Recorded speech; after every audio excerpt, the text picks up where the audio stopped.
Welcome to the newest episode of Beyond the Fame with Jason Fraley. I'm your host, Jason Fraley, picking the brains of the top filmmakers, musicians, and artists of our time. Country music star Clay Walker performs at Hollywood Casino at Charlestown Races in West Virginia on Friday night. He joined me to discuss his biggest hits from If I Could Make a Living to A Few Questions, as well as his brave battle with multiple sclerosis. Hey, Jason, it's Clay. How are you? Hey, Clay Walker, thanks so much for joining us on WTOP today. Oh, man, proud to be. Thank you. Thank you again for having us. It's been a crazy 18 months, but when did you get back out doing shows? We got back out pretty much midsummer. This was it's been a great summer. I got to say that we've had a lot of shows booked and well attended, and only one or two got canceled. After or rescheduled, should I say, after COVID really kind of kicked back up. But things are great. We're looking forward to getting to West Virginia. That's always been one of my favorite states to play, and a lot of country music fans there. And I can just say for myself, I'm sure as most entertainers are, it's just really good to be back out and see people participating. And it's country music is a way of life for a lot of folks, and it's one of the reasons why I love it so much. Oh yeah. Now, before you got back out there, how did you spend this crazy 18 months or whatever it's been? I mean, did you stay at home to get a lot of songwriting done? Did you just hang out with family and friends, or give us a window into how Clay Walker spent the pandemic? Sure. Well, the pandemic was obviously affected everyone, worldwide, and especially here in the U.S., where we know each other and can communicate. It was a trying time, and I got to say that a lot of good things came out of being more or less locked down. I got to spend a lot of time with my family, which was just very awesome. As an entertainer, my whole career I've been traveling, and it was unusual at first, but as I accepted, that we're all locked down, it was just really great and wonderful to be with my family in such a stretch of time, and be able to play with my kids and nurture those relationships, and it was great. And then again, I got to write a bunch. I wrote every song on the new album, Texas to Tennessee, which was has been a really my favorite album I've done. Just strictly because there was so much time to get it done. I didn't have to try to fit it in between touring and fit it in between something else, a CMA show or an ACM show, and just everything just was really slowed down. And I think most of us entertainers learned a lot from that. Something that I have not personally experienced since my career began, and I cherish it. And we're back out at it again, and that's great, because it means that that things are picking back up and people are working, and people are coming to concerts. So I love that piece of it, but I'll never ever take for granted what it did afford me. Oh yeah, I'm glad you found some time to be productive and perspective during the pandemic. And I know I have high risk folks, in my household, and I know you're high risk too. It's nothing you can mess around with, the pandemic. So no, I know you were diagnosed with MS like in 1996, and actually when my colleague Dave Johnson passed me this interview, he's famously been battling MS here in DC, our sports reporter, and he thought you'd be great to talk to because you've managed to pull off this amazing country career while going through that struggle with MS. Remind our listeners about your nonprofit. It's called the Band Against MS. It's founded in, I guess, 2003? Yeah. Thank you, Jason, very much. So, having multiple sclerosis diagnosed in 1996, it is a comorbidity. So I had some additional concerns, that I talked through with my doctor, and he highly recommended that I get vaccinated, because of the MS, and so I obviously did, and it's I look at MS, so much differently now than when I was diagnosed with it. When I was first diagnosed with it, I was terrified, and the prognosis was hard to swallow. Most of the doctors who I'd seen, told me that it was going to be a pretty horrific road, and it turned out not to be. And that's a wonderful thing. I thank God, first of all, and then I also thank my family, that stuck by me and has continued to do that, and I'm very blessed in that way. I don't know what I'd do without that support system, and I started a foundation called Band Against MS. And by the way, we will be rebranding the name of the foundation next year. It'll just be the Clay Walker Foundation for MS. And I'm proud of the work that we've been able to do through the years, and that has been, raising money for not only a cure, but raising money to just help people, understand the disease better, and then personally helping people, with the disease that may need help. And that's been a labor of love, since it began. And we've come a long way. We have a wonderful golf tournament out at Pebble Beach in partnership with the Pebble Beach Company, and would like to invite anybody who wants to join us out there. It's the last week of June every year, 3-day tournament, and we play Pebble Beach, Spyglass, and Spanish Bay. It's a lot of fun. In the middle of the tournament, we wear knickers and and play this thing called the Clayboy Cup, which is a lot of fun as well. So the charity's brought me closer to a lot of folks living with MS and the people surrounding them that are supporting them living with MS. So I am very blessed in every way. That is so great. You're able to help out with other people dealing with it. That's fantastic.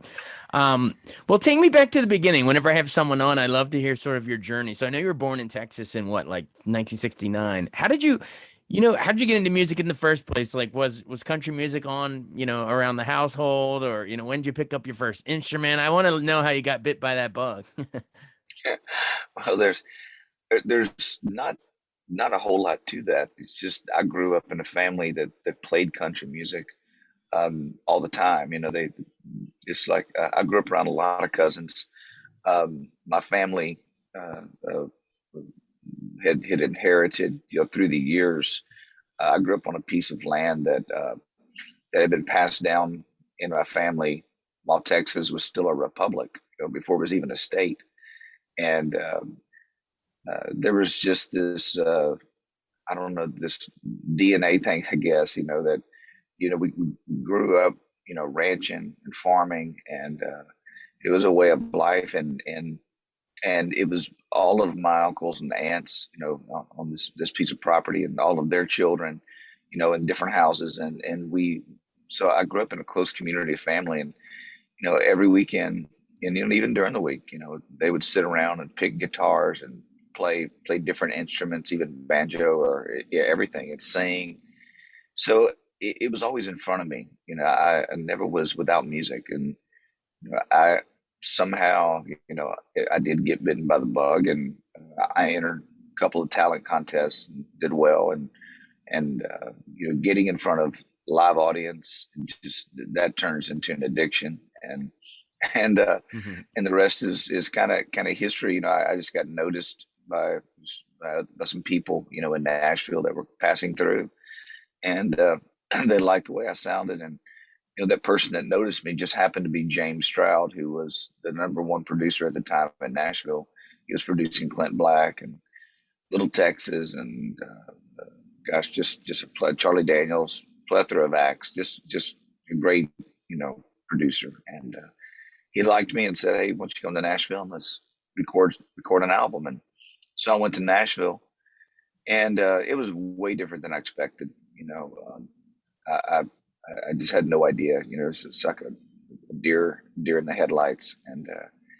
And once it started, that's when it got fast. Whenever my first song came out, it seemed like forever waiting for that to happen. And then when that first song came out, it was so just like hitting a super highway, moving at the speed of sound, more or less. And George Strait, invited me to go out on tour with him for the first year, and I did that. And Alan Jackson invited me to go out with him, so I did that. And after 2 years of opening for George and Alan, it was time to headline. And so I went straight into headlining, and we were selling out arenas, all over the country.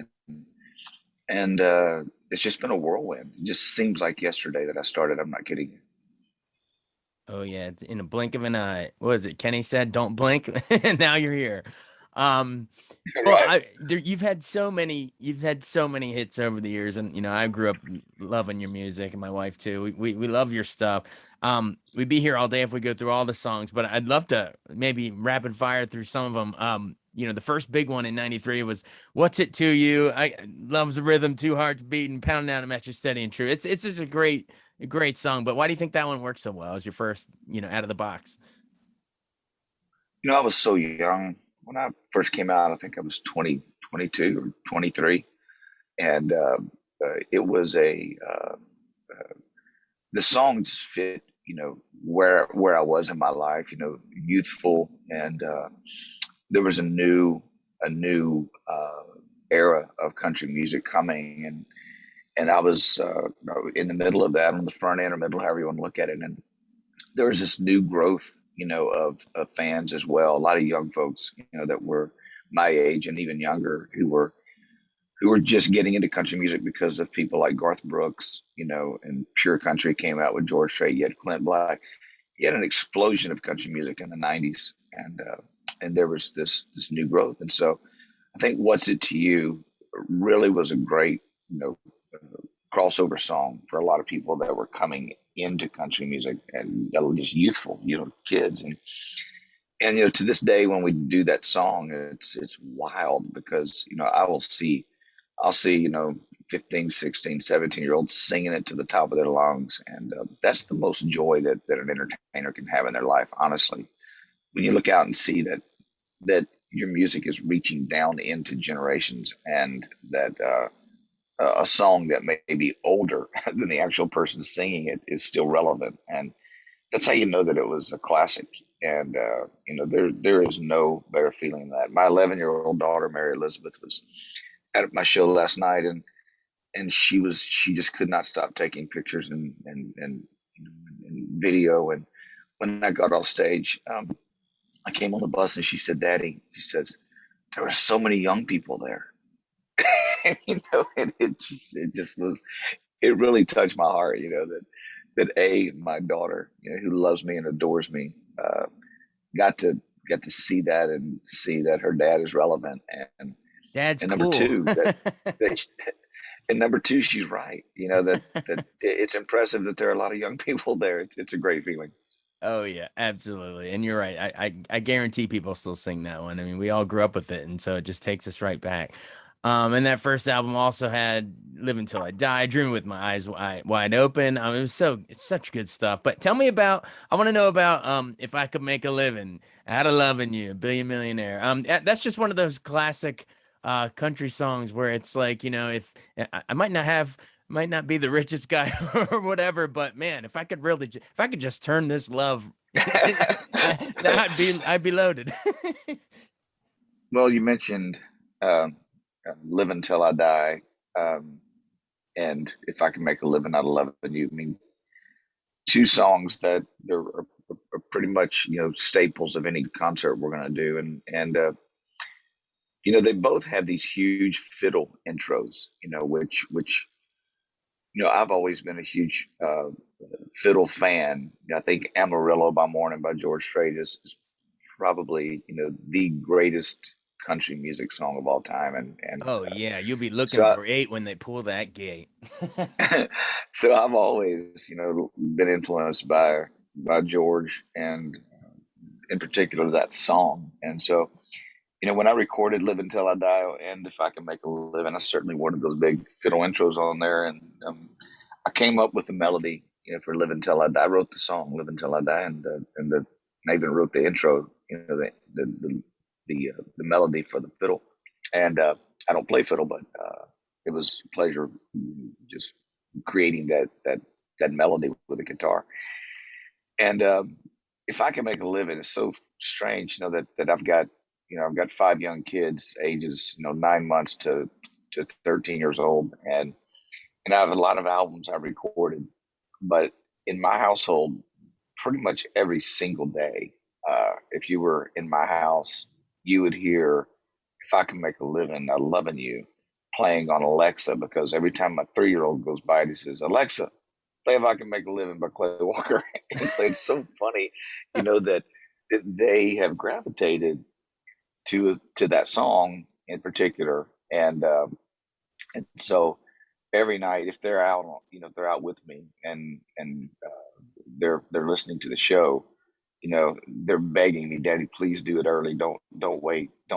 Please do, if I can make a living out of loving you. And so to me, that song has transcended, time in a way that it's just so evident. I've got 12 albums and they could pick any song they wanted to, and that's the one that mostly that they all want to hear. And so, it was a song that when we went in the studio, I knew immediately when I heard the song it was a hit. I did not write it. Uh, Most people think I wrote that song, and I wish I had, but it was written by Alan Jackson, who had Oh, sent no it joke. I over. had no idea. Yeah, so it was written by Alan Jackson, who sent it over to me, and I was shocked when I got it. And I did not know Alan personally, other than doing some shows with him on the road, and he must have liked, what I was doing, because it got to me, and I said to my producer James Stroud, I said, "Well, that's Alan singing it." I said, "Did he already cut it?" He goes, "No." I said, "Well, why is he sending it to me?" He says, "Clay, he wants you to have it." I said, "You got to be kidding me." And I said, "This is a smash." I said, "That's a career song." And he says, "Well, if you think so, let's go cut it." So when we cut it, I said, James, I said, "This has to be the title track to the new album." I said, "Let's put it out now." And he's like, "You're serious, aren't you?" I said, "As a heart attack." I said, "This song is so big." I said, "Alan's gonna be sorry he gave it to me." Oh yeah. Well, it's funny you saying that. Now I'm playing it out in Alan's voice. It could totally have been an Alan Jackson song. You know what I mean? I can hear him singing it. But you got to do it. That's so fascinating. And what's funny too is back in '94, you didn't even know what an Alexa was gonna be. And now your No, kids are requesting it on there. That's hilarious. no, it's Um, so funny. It's just so funny watching them walk by the lights out by the unit maker. And there's another song, uh, "She Won't Be Lonely Long," but oh yeah, the newer one. my Well, like my '09 or something. younger kids call it, they call it "Something About the Way." And I just get so tickled when they go, "That's not the name of it, guys. You got to give Alexa the right name." Yeah, So you say that, you might have Nirvana pop up there with some. Wasn't there a Kurt that's right. Cobain? Something That's right. in the way. Yeah, you got to be careful with that request. um, well, cool. I mean, after I could make a living, if I could make a living, you rattled them off. Hypnotize the Moon was great. Rumor has it was a smash. But tell me about. Gosh, I could just cherry pick any of these. Then what? That's so much All fun. right. You know, Rumor Has It was, that whole album, the Rumor Has It album was just a when I look back, through the years, which albums that I've had the most fun on, and it may not, a lot of people, they're going to have their own memories of each song, but Rumor Has It, that song itself was, I wrote that, and it was, it's the only song that I've ever taken a pen to paper and just wrote it straight through without stopping. Really? I don't think it took more than an hour to write it. And every song in my life, has taken, multiple days, sometimes years to write. And that song almost wrote itself. And it's so fun to sing, when people, I'll be on stage, and if I hold the mic out, or just don't even, just listen to people sing the song, they're singing it louder than I am.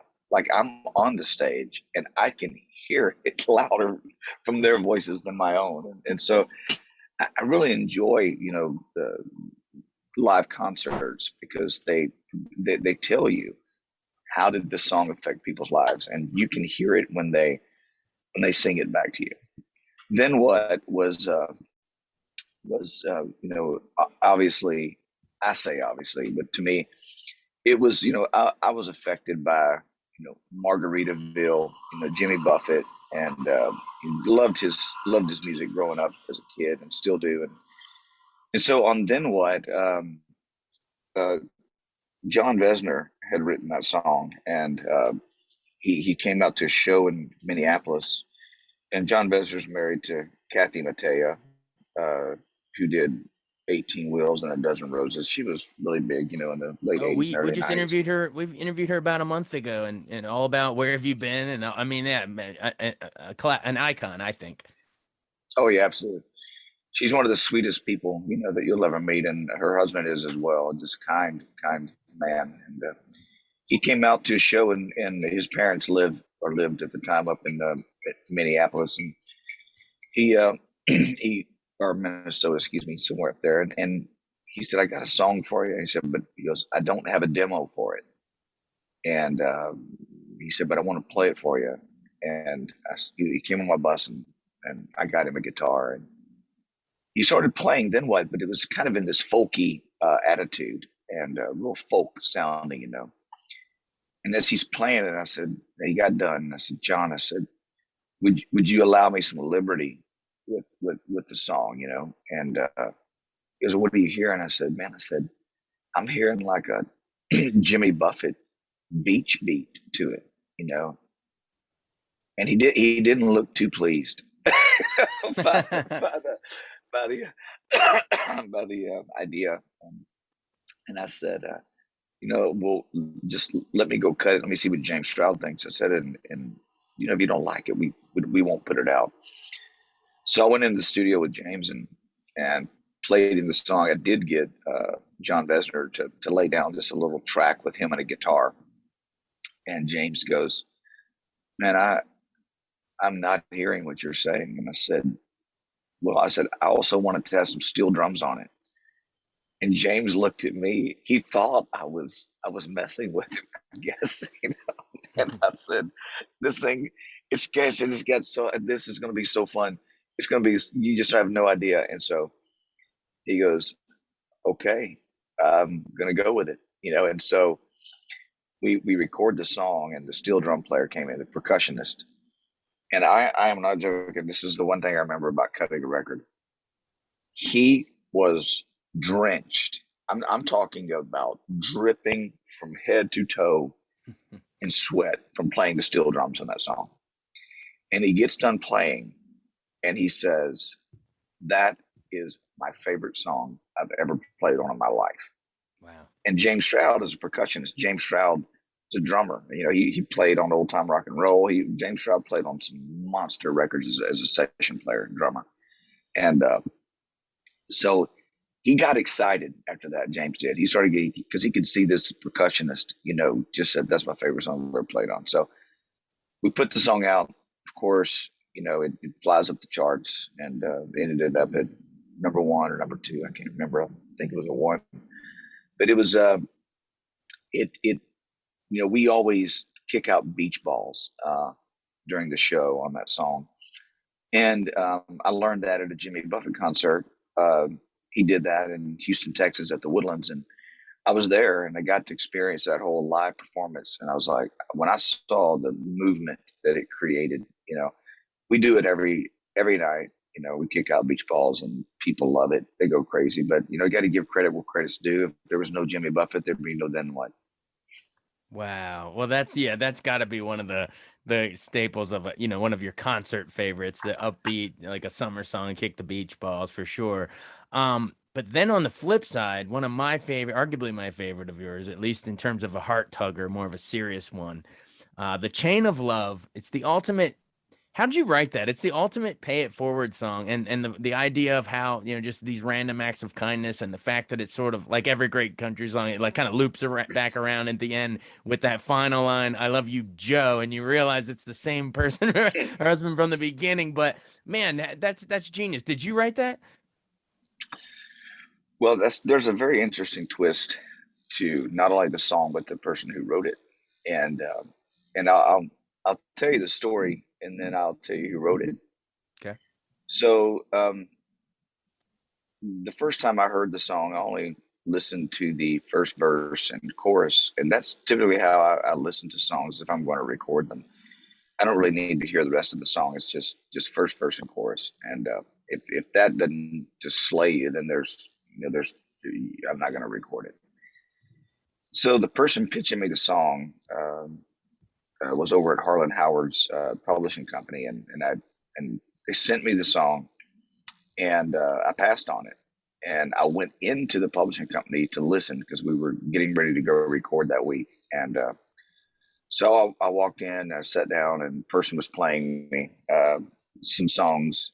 And then she said, I noticed you passed on Chain of Love.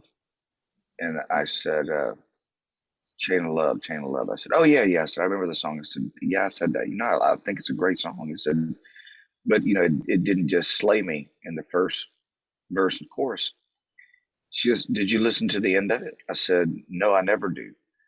She goes, well, I suggest you listen to the end of it. And she goes, Garth Brooks has a second hold on it, and he wants it. And there's nothing like making a singer want a song to tell him that somebody else wants it, especially Garth. And I said, Especially well, Garth Brooks. I said, okay. I said, well, let's listen to the rest of it. So she plays the song, gets to the second verse. I'm like, man, that's really cool. It's really cool. And then it hits that last line, and my jaw dropped, and I'm stunned that I missed it, and I'm sitting there, and I go, you got to be kidding me. I said, how does somebody come up with a song like this? I said, this is a phenomenal songwriter. She goes, well, he's in the other room. You want to meet him? I said, sure. So she goes over, the songwriter's writing some songs inside the publishing company. And he walks in, and it's Rory Feek. That's a hilarious roundabout way to get to that point.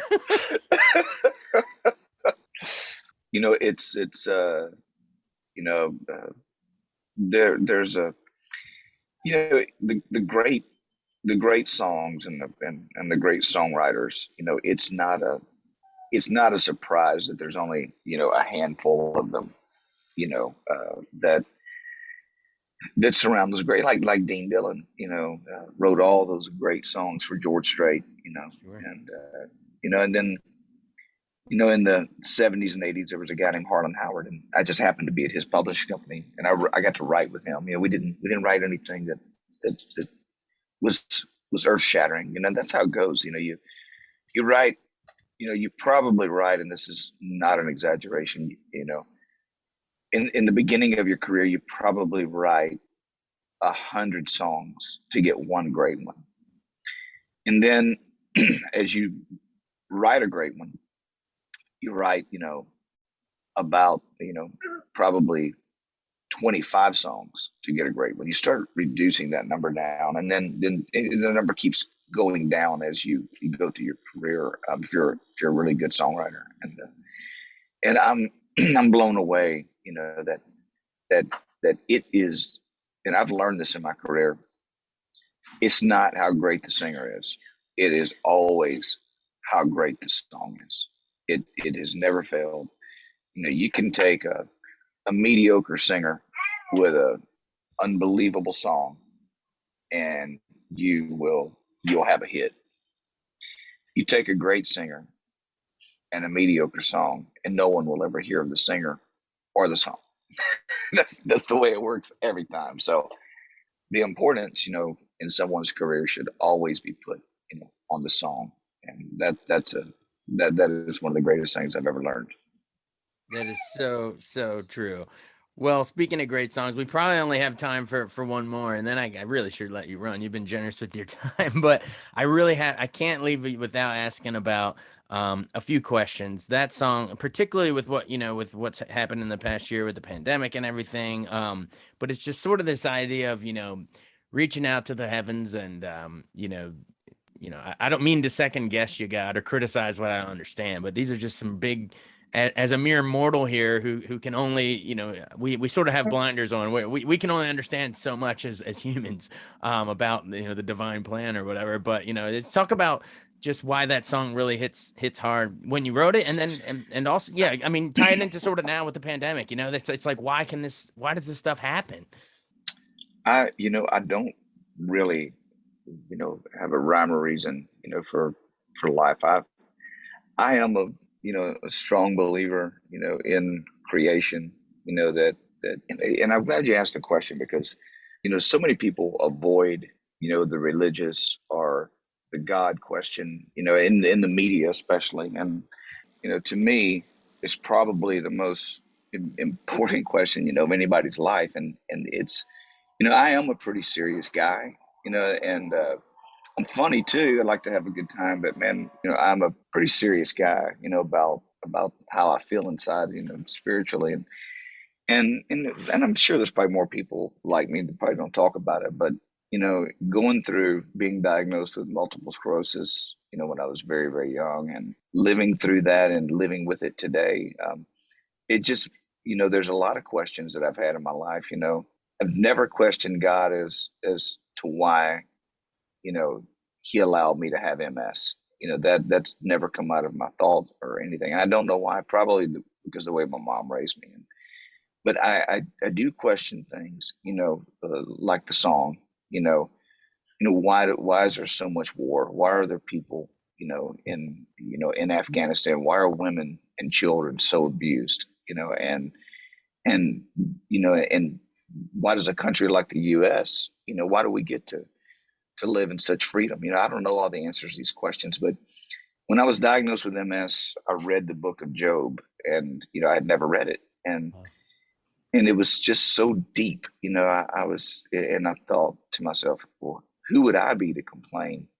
Having MS, look at what this guy went through. He lost all of his family, all of his kids, all of his wealth, everything, and why would God allow that?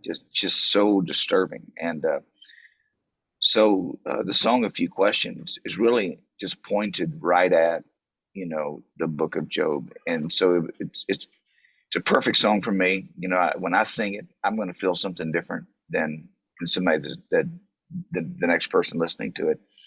But overall, I think that if you don't have a perspective, that God created the world, then you're going to have a distorted perspective of everything else. And that for me is why I believe, and it's also blessed my life. Like I don't look in my life and say, golly, I have MS, poor me. I absolutely never have felt that way. And I think it's because of the way I believe. Wow. Thanks for sharing that. Yeah, I mean, it's great. I love that. It really shows I think it deepens your faith when you are asking those questions. You're not just sitting there taking it verbatim. You are grappling with it, and you are asking, how does this happen? I appreciate how you tackle it in that song. And I appreciate you handling just the few questions I had for you here in this interview. I appreciate it. Again, actually, everyone, really great questions. I mean, you're quite prepared, I gotta say. Sometimes you get in interviews and the person is not so prepared, and I'm really proud that you took the time to think about the questions you were going to ask, and because it gives it's all about the people listening. They want to get to know the artist better, and the only way to do that is through this type of format. And I think it works so great when the other person, like yourself, gets it and says, "Man, I want to deliver, for that listener." And because you're a listener yourself, you know what they want to hear, and I appreciate it very much. Well, you made it easy on me, sir. I appreciate it. Again, everyone, Clay Walker coming to the Hollywood Casino at Charlestown Races on October 22nd. Thank you so much. Oh, thank you, Jason, and it's gonna be a great show. I promise you that. Definitely. Thanks so much for doing this. I really appreciate it. Thank you, brother. Take care.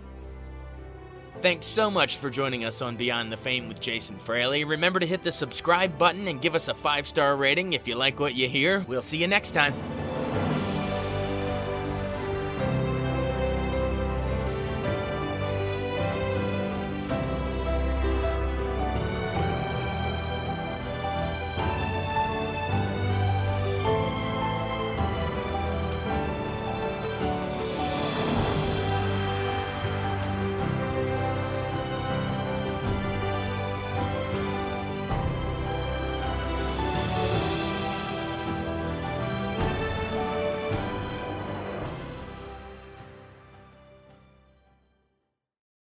I wanted to take a second to tell you about an app I really enjoy. Living in the DC area is great, and Podcast DC gathers all of the local shows that I like all in one local app. Health, sports, local news, politics, and so much more. Podcast DC is the new local app with hundreds of DC area podcasts to choose from. I can earn exciting rewards just for listening and share the podcasts I love instantly. Available in the App Store or in Google Play, listen local with Podcast DC.